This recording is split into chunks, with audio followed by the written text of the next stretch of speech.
اور اب تھوڑی سی بات کریں گے ہم اسلام اور ٹیکنالوجی کے ذریعے اس کا فروغ. ایک قرآن اور حدیث کا پہلا جامع سرچ انجن جو ہے وہ منظر عام پہ آ گیا ہے. اس کا نام ہے اسلام 360، اسلام 360. اس میں یہ ونڈوز، اینڈرائیڈ اور ایپل کے ساتھ کمپیٹیبل ہے، اور اس سافٹ ویئر کی تیاری میں تقریباً 5 ملین روپے لگے، مگر اب یہ فی سبیل اللہ پوری دنیا میں اویلیبل ہے. اس وقت تک 177 ممالک میں 21 لاکھ ڈاؤن لوڈ ہو چکے ہیں اسلام 360 سافٹ ویئر کے. اس سافٹ ویئر میں قرآن کے 10 تراجم ہیں، 2 تفاسیر ہیں، تفسیر ابن کثیر اور تفہیم القرآن.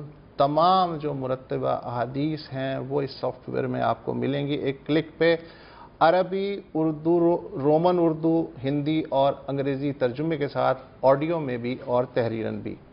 13 قاریوں کی آواز میں پورے قرآن کی قرأت، یعنی آپ قرآن صحیح تلفظ اور لہجے کے ساتھ پڑھ سکتے ہیں اور آپ کے بچے جو ہیں وہ اس سے سیکھ سکتے ہیں.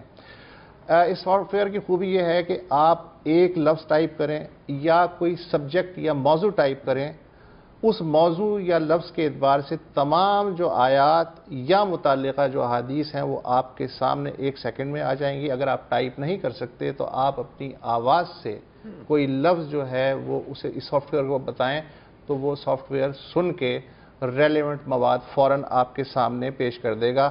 اس کے موجد ہیں ایک آئی ٹی کمپنی ہے اسلام ٹیکنالوجی مشن، اور اس کے جو باس ہیں زاہد حسین صاحب چھیپا کے ساتھ موجود ہیں. بہت شکریہ کہ آپ تشریف لائے. یہ جو آپ نے کشٹ اٹھایا تقریباً 7-8 سال کی محنت کر کے ایسا جامع سافٹ ویئر کیا، تو آپ نے اس کو فی سبیل اللہ دان کر دیا، جبکہ آپ کی جیب سے بھی اتنے پیسے خرچ ہو گئے. تو یہ کچھ سمجھائیے یہ ہوا کیا ہے؟ پہلے تو وسعت اللہ صاحب بات یہ ہے کہ یہ تشنگی میری طرح اور بہت سارے لوگوں کو بھی ہوگی کہ قرآن مجید میں کوئی موضوع تلاش کرنا ان کے لیے بہت مشکل ہوتا ہوگا. تو یہی سوچتے ہوئے میں نے اس کو بنایا تھا، اور میں اکیلا ہی اس 4.8 ملین روپیز کو لگانے میں شامل نہیں ہوں. میرے ساتھ کچھ میرے دوست احباب بھی ہیں اور کچھ اہل مخیر حضرات بھی موجود ہیں.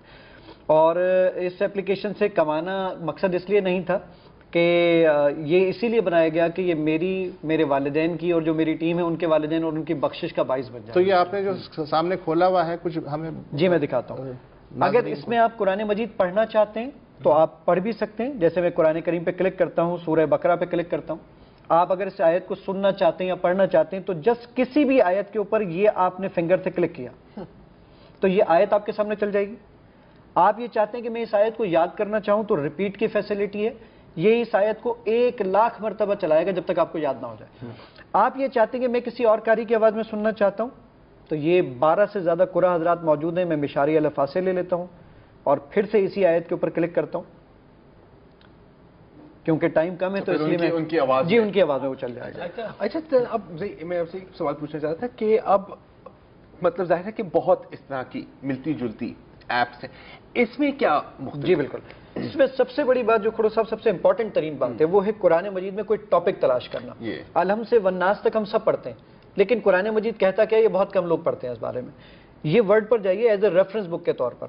میں اپنے بیٹے کو بولتا ہوں بیٹا جھوٹ بولنا بری بات ہے، اللہ تعالیٰ قرآن میں فرماتا ہے. وہ کہتے ہیں کہاں لکھا ہے؟ بیٹا پوچھتا بابا جان کہاں لکھا ہے؟ تو آپ انگلش میں لائے لکھیے، اردو میں جھوٹ لکھیے، رومن اردو میں جھوٹ لکھیے، رومن اردو کی گنجائش ہے آپ کے پاس، ہندی میں جھوٹ لکھیے یا عربک میں کذب لکھیے.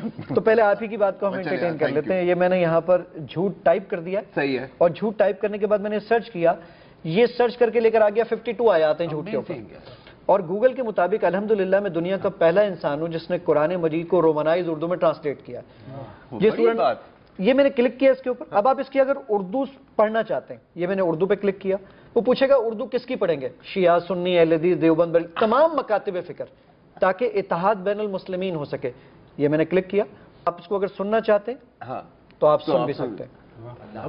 اچھا، سب سے اچھی بات یہ ہے کہ یہ انٹرنیٹ نہ بھی ہو تو یہ استعمال ہو سکتی ہے. آف لائن ہے. اس میں آڈیو کے لیے ایک دفعہ انٹرنیٹ چاہیے ہوتا ہے، باقی اس کی بھی ضرورت نہیں ہوتی. ایون جو ابھی وسعت اللہ صاحب بیان کر رہے تھے اس میں تفاسیر، تو میں ایک تھوڑی سی بات اور تصحیح کر دوں کہ وہ 2 تفاسیر نہیں، اس میں 4 تفاسیر. یہ مور پہ جب میں کلک کرتا ہوں تو یہ تفسیر آ گئی.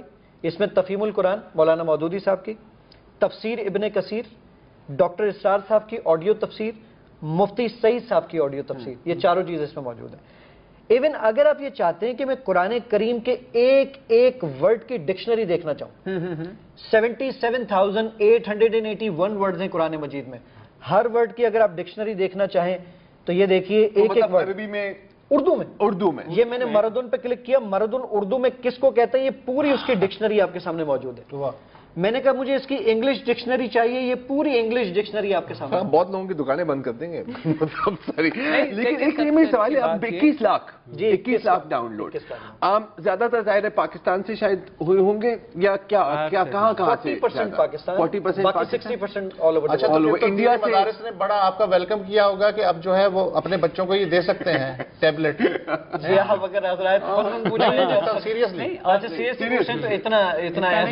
ایسی پذیرائی نہیں مل سکی. لیکن سر ایک اچھی بات یہ ہے کہ کیونکہ لوگ جو ہے اب جو قاری صاحب کو بلاتے تھے یا لوگ اگر کوئی مدارس میں بھیجنے پہ تھوڑے ہچکچاہٹ کا شکار تھے، لوگ اس سے سیکھ سکتے ہیں.